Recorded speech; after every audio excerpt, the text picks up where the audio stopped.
ามได้บอกอยากขอถามความในใจ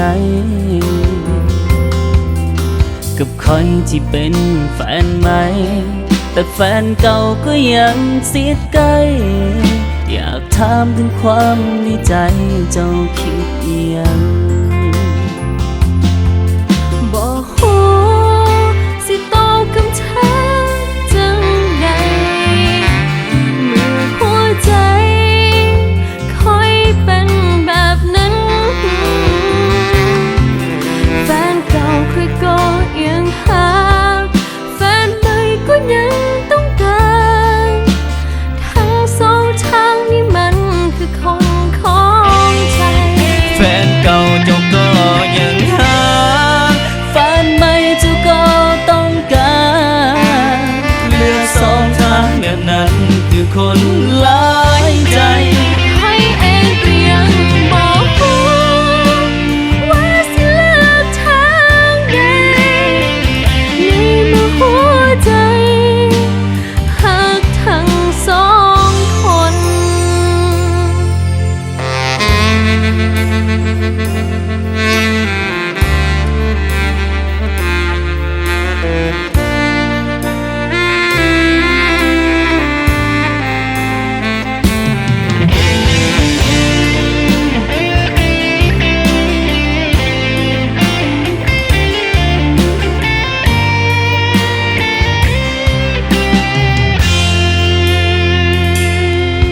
ที่หา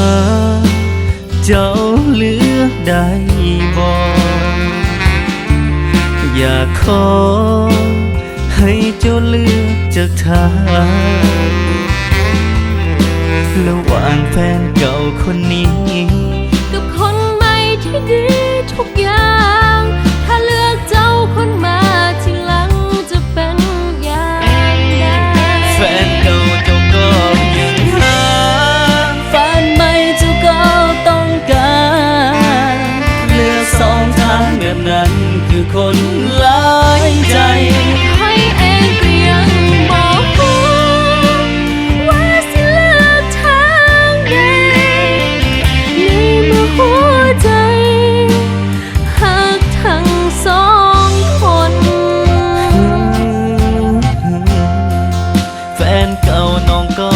ยังหาแฟนใหม่น้องก็ต้องการ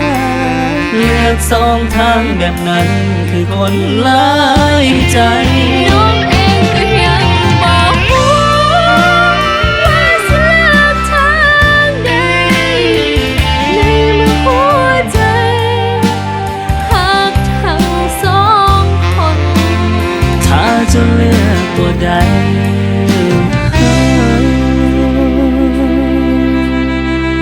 ก็คนละทาง